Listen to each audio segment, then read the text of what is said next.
Hello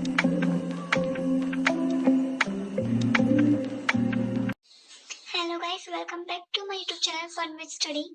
इससे पहले वाले लेक्चर में हमने class 12 microbes in human welfare में हमारा chemical enzymes and other bioactive molecule वाला टॉपिक कंप्लीट कर लिया था। इस लेक्चर में हम माइक्रोब्स इन सीवेज ट्रीटमेंट पढ़ेंगे। माइक्रोब्स इन सीवेज ट्रीटमेंट, इसकी स्टार्टिंग या इसका इंट्रोडक्शन कुछ इस तरीके से है कि we know that large quantity of wastewater are generated every day in cities and towns। मतलब कि एक लार्ज क्वांटिटी में वेस्ट वाटर जो होता है ना हमारे सिटीज और टाउन्स में जनरेट होता है। ये बात आपको पता ही होगी क्योंकि सिटीज और टाउन्स के इतने सारे लोग हैं और यहाँ पे वेस्ट वाटर होना जरूरी ही है, मतलब होगा ही, ऐसे तो हो सकता कि वो ना हो, तो इसलिए। सेकेंड थिंग कि हमारा a major component of this waste water is human excreta. जो मेजर कंपोनेंट होता है ना इस वेस्ट वाटर का, वो हमारा ह्यूमन एक्सक्रीटा ही होता है। और हम इस वेस्ट वाटर को सीवेज कहते हैं। जैसे कि आप सीवेज को कैसे डिफाइन करोगे कि म्युनिसिपल वेस्ट वाटर जो होता है वो सीवेज होता है। और हमारा सीवेज है, सीवेज वाटर सबको पता होगा कि बहुत ज्यादा पॉल्यूटेड वाटर होता है, तो वो है ना कंटेन करता है एक लार्ज अमाउंट में ऑर्गेनिक मैटर और माइक्रोब्स को, जिनमें से बहुत सारे पैथोजेनिक होते हैं। अब जैसे कि आपने देखा कि हम जैसे सीवेज वाटर का ना डायरेक्टली डिस्पोज नहीं कर सकते वाटर बॉडीज के अंदर, क्योंकि वो बहुत ज्यादा पॉल्यूटेड वाटर होता है। तो हम ऐसे डायरेक्टली अगर डिस्पोज कर देंगे वाटर बॉडीज या जैसे कि रिवर या स्ट्रीम्स के अंदर, तो हमें बहुत ज्यादा लॉस होगा, क्योंकि हमारे जो वाटर बॉडीज होंगे वो पॉल्यूट हो जाएंगी। तो इसलिए तो यहाँ पे एक क्वेश्चन दे रखा है आपको कि have you ever wondered where this huge quantity of sewage और urban waste water is disposed of daily. क्या आपने कभी सोचा कि जो हमारा ये सीवेज वाटर है ये बहुत ज्यादा वैसे भी ह्यूज क्वांटिटी में होता है, तो ये कहाँ पर डिस्पोज्ड ऑफ होता है? देखो, डिस्पोजल से पहले है ना पहले तो हम इसे ट्रीट करते हैं। कैसे ट्रीट करते हैं? हम इसे लेस पोल्यूटिंग बनाते हैं। और हम ये लेस पोल्यूटिंग वाला जो प्रोसेस होता है ना, ये सीवेज ट्रीटमेंट प्लांट्स में होता है। वहां पहले हमारा जो सीवेज वाटर है वो सीवेज ट्रीटमेंट प्लांट्स में जाता है, फिर वो वहां जाकर लेस पोल्यूटिंग बनता है ट्रीट होने के बाद, और फिर उसके बाद हम उसे डिस्पोज करते हैं हमारी वाटर बॉडीज के अंदर। अब जैसे अगर आपसे कोई पूछ ले कि सीवेज को ट्रीट करने का पर्पस क्या है, तो आप बता सकते हैं कि हम उसे लेस पोल्यूटिंग बनाने के लिए ट्रीट करा जाता है सीवेज वाटर को।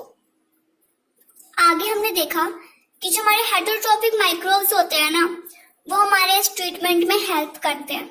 अभी जो हमारे हेटेरोट्रॉपिक माइक्रोब्स होते हैं ना, ये हम कहीं बाहर से नहीं डालते इन्हें, ये ऑलरेडी उस सीवेज वाटर के अंदर होता है। ऐसे कि हमारे एनसीईआरटी में लिख रखा है कि heterotrophic microbes naturally present in the sewage. तो इसका मतलब यही है कि जो हमारे हेटेरोट्रॉपिक माइक्रोब्स होते हैं ना, वो सीवेज वाटर के अंदर ऑलरेडी प्रेजेंट होते हैं, वही उसे ट्रीट करते हैं। और जो हमारा ट्रीटमेंट होता है ना, ये प्राइमरी ट्रीटमेंट होता है, सेकेंडरी ट्रीटमेंट होता है, एक टर्शियरी ट्रीटमेंट भी होता है, लेकिन एनसीईआरटी ने ये दो ट्रीटमेंट दे रखे हैं। बट मैं आपको टर्शियरी ट्रीटमेंट के बारे में बता दूंगी। हमारा जो पहला ट्रीटमेंट है वो हमारा प्राइमरी ट्रीटमेंट है।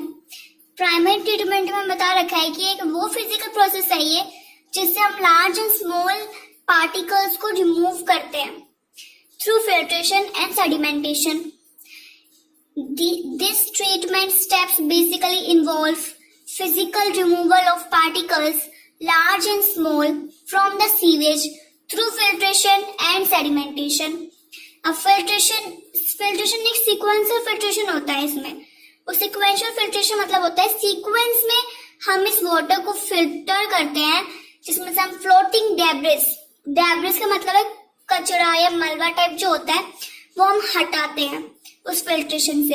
और सेडिमेंटेशन का मतलब है कि हम ग्रिट मतलब सॉइल और स्मॉल पेबल्स मतलब स्टोन्स, सॉइल पार्टिकल्स या फिर पेबल्स जो होते हैं हम सेडिमेंटेशन के थ्रू रिमूव करते हैं। All solids that settle form the primary sludge and the supernatant forms the effluent. मतलब कि जो चीजें हमें सेटल डाउन हो जाती हैं, जो नीचे बैठ जाती हैं ना, वो हम उन्हें प्राइमरी स्लज कहते हैं। और सुपरनेटेंट होता है, सुपरनेटेंट का मतलब है जो ऊपर फ्लोट कर रही होती हैं, हमारी प्राइमरी इफ्लुएंट कहलाती है। अब ये जो प्राइमरी इफ्लुएंट होता है ना, हम इसे सेकेंडरी ट्रीटमेंट में लेके जाते हैं ट्रीट करने के लिए। और सेकेंडरी ट्रीटमेंट जो होता है हमारा, वो बायोलॉजिकल ट्रीटमेंट में हमसे कहते हैं, क्योंकि इसमें बायोलॉजिकल प्रोसेस के थ्रू ही ये सब ट्रीट हुआ जाता है, इसलिए हम इसे बायोलॉजिकल ट्रीटमेंट कहते हैं।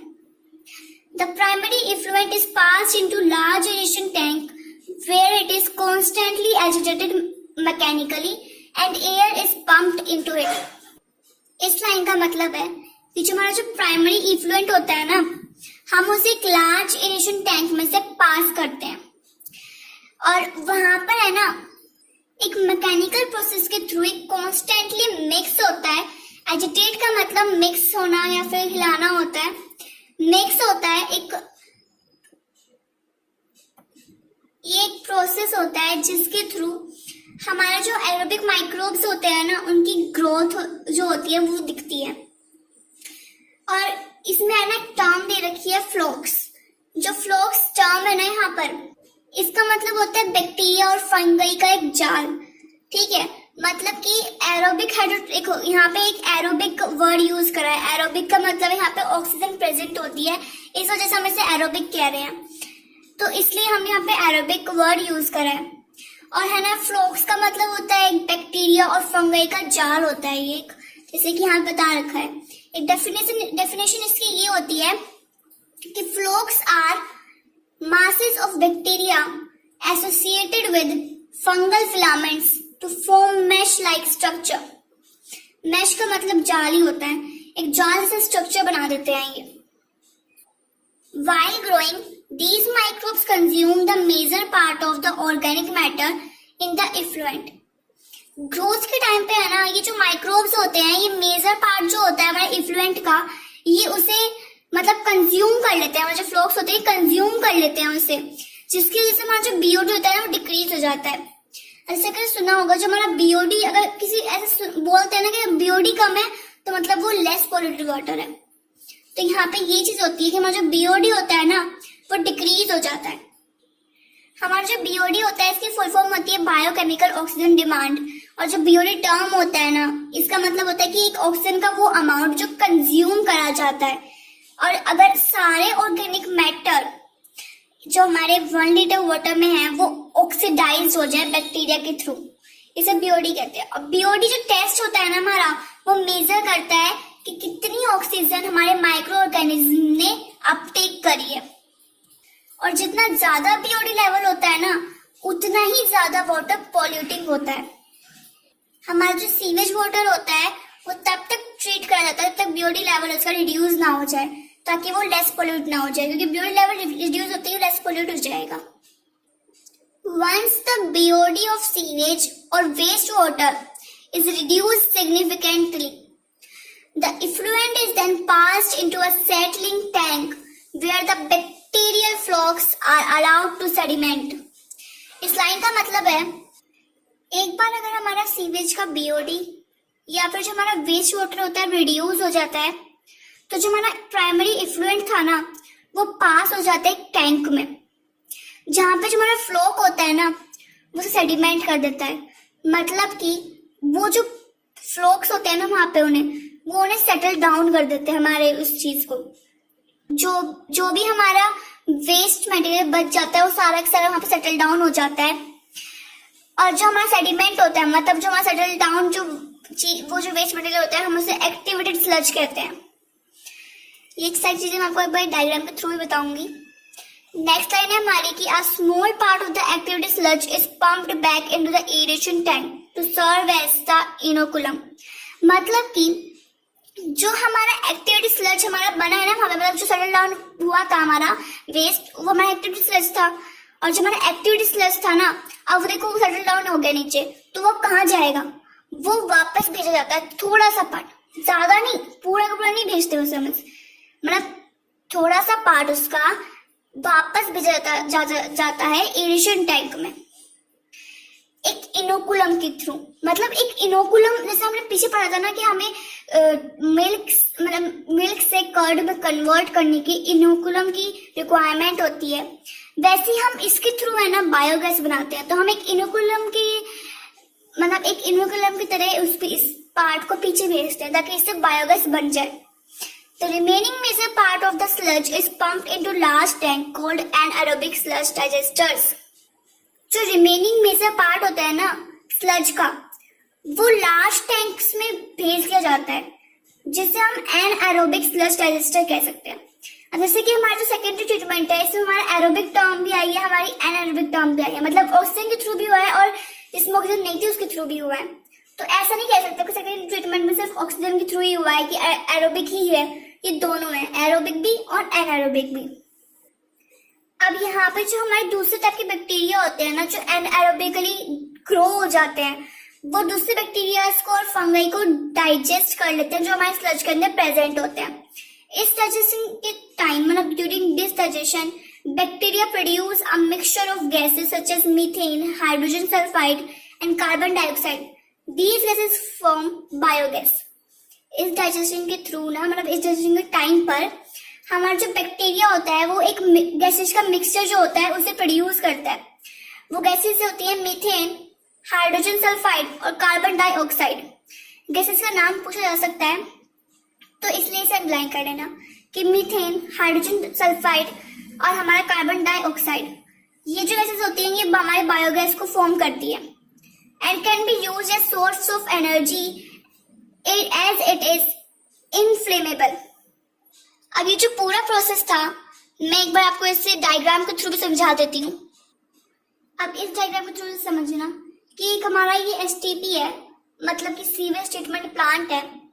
अब हमारा जो सीवेज वाटर है वो यहाँ से इसमें पास आउट हुआ और हमारे यहाँ पे ना कुछ फिल्टर लगे हुए होते हैं, हम इसे फिल्ट्रेशन टैंक कहते हैं। जो ये सेकंड वाला टैंक है हमारा सेडिमेंटेशन टैंक है। ये जो दो टैंक है हमारे प्राइमरी ट्रीटमेंट में आ जाते हैं और ये बाकी के हमारे सेकेंडरी ट्रीटमेंट में आते हैं। अब हमारा सीवेज वाटर जो है यहाँ से पास आउट हुआ और हमारा यहाँ पे आया, तो हमारा सीक्वेंशियल फिल्ट्रेशन हम इसे ही कहते हैं कि पहले यहाँ पे जो लार्ज पार्टिकल्स होंगे वो यहाँ पे रुक जाएंगे, उससे आगे जाएगा तो उससे छोटे पार्टिकल्स होंगे यहाँ रुक जाएंगे और उससे छोटे पार्टिकल्स जो होंगे वो यहाँ पे रुक जाएंगे। इसे ही हम सीक्वेंशियल फिल्ट्रेशन कहते हैं कि हमारे सीक्वेंस में जो फिल्टर होता है उसे हम सीक्वेंशियल फिल्ट्रेशन कहते हैं। अब बाकी के जो पार्टिकल्स बच गए, अब उन्हें हम वो आगे जाएंगे। अब वो यहाँ पे आगे जाएंगे तो हम उनको क्या करें, अब थोड़े तो उसमें बच ही गए ना, तो वो सारे यहाँ पे सेडिमेंटेशन में नीचे सेटल डाउन हो जाएंगे। यहाँ पे सेटल डाउन होने के बाद हमारा जो ऊपर वाटर बच जाएगा, ये जो पार्टिकल्स होंगे ये डिस्पोज हो जाएंगे यहाँ से, जो नीचे ये पाइप है इससे यहाँ डिस्पोज हो जाएंगे। जो हमारा यहाँ पे वाटर बच जाएगा इससे हम हमारे दूसरे टैंक में भेजेंगे, सेकेंडरी टैंक जो हमारा होता है। अब जो नीचे सेटल डाउन हो गया ये हमारा प्राइमरी स्लज था और जो हमारा यहाँ पे इस टैंक से सेकेंडरी टैंक में गया ये हमारा प्राइमरी इफ्लुएंट था, जैसे कि हमने थ्योरी में पढ़ा था। अब प्राइमरी इफ्लुएंट को हमने एरेशन टैंक में भेज दिया। अब इस एरेशन टैंक में एक हमारा मैकेनिकल प्रोसेस हो रहा था, एजिटेट जो हो रहा था यहाँ पे ऑक्सीजन के प्रेजेंस में। हमारा ये जो प्रोसेस है ये प्रोसेस से मिक्स करेगा इसे और फिर यहाँ पे और इसे इस वाटर को क्लीन करने के लिए हमारे जो फ्लोक्स होंगे वो हमारी हेल्प करेंगे। मतलब कि फ्लोक्स जो हमने वर्ड पढ़ा था वो यहाँ पर हमारा वर्क करता है। फिर जो क्लीन वाटर होगा वो हमारा सेकेंडरी सेटलिंग टैंक में जाएगा। यहाँ पर जाने के बाद हमारा जो सेकेंडरी सेटल्ड स्लज होगा वो नीचे आ जाएगा। मतलब जो हमारा दूसरा स्लज होगा ना, जो और पार्टिकल्स हम बच जाते हैं वो नीचे आ जाएंगे, नीचे सेटल डाउन हो जाएंगे। हमारा जो क्लीन वाटर होगा वो हमारा फ्लो हो जाएगा, जो हमारा लेस पोल्यूटेड होगा वो हमारा वाटर बॉडीज में चला जाएगा।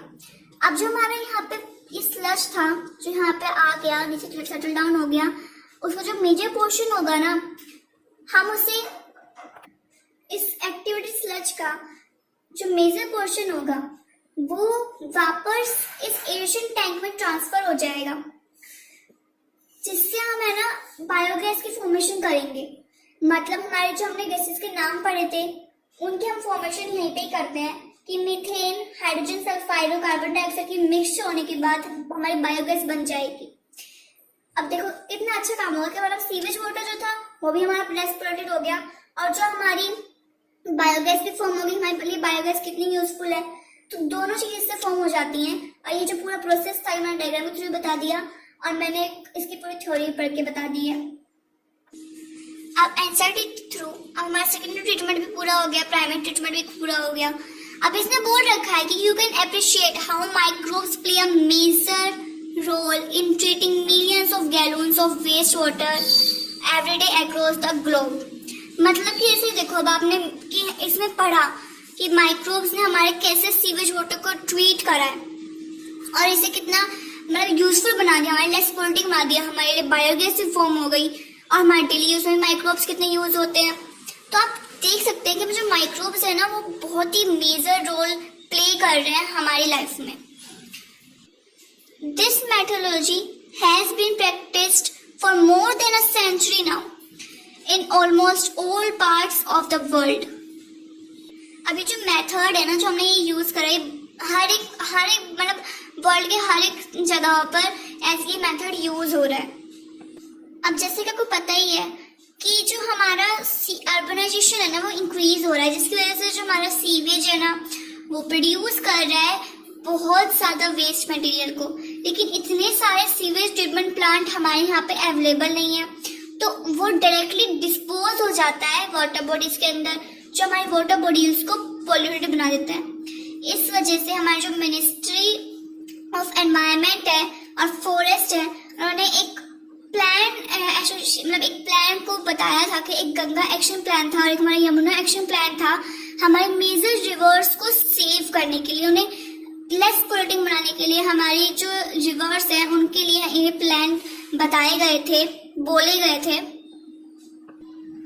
इस प्लान में मेनली ये कहा गया था कि जो हमारा सीवेज ट्रीटमेंट प्लांट है ना वो बनने चाहिए ताकि जो हमारा सीवेज वाटर है वो सारा का सारा डिस्पोज हो जाए, वाटर बॉडीज के अंदर मतलब सारा के सारा से क्लीन हो जाए, लेस पोल्यूट हो जाए और हमारी वाटर बॉडीज के अंदर डायरेक्टली से डिस्पोज ना करें ताकि हमारी वाटर बॉडीज पोल्यूट ना हो। अब हमारा ये प्राइमरी ट्रीटमेंट भी हो गया, हमारा सेकेंडरी ट्रीटमेंट भी हो गया। टर्शियरी ट्रीटमेंट बता देती हूँ कि टर्शियरी ट्रीटमेंट होता क्या है। टर्शियरी ट्रीटमेंट में हम बोल सकते हैं कि अगर हमारा वेस्ट वाटर जो है ना हम उसे डोमेस्टिक पर्पस के लिए यूज करें तो वो टर्शियरी ट्रीटमेंट माना जाता है।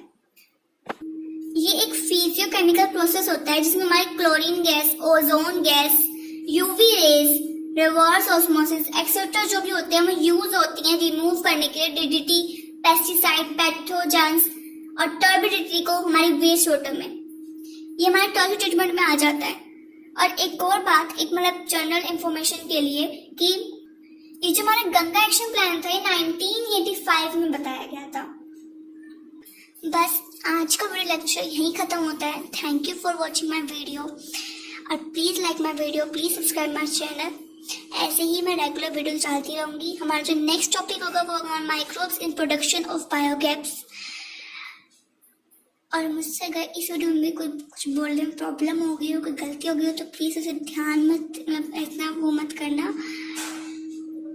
मैं नेक्स्ट टाइम से इसे इम्प्रूव करूंगी। Thank you so much for watching my video, please thank you.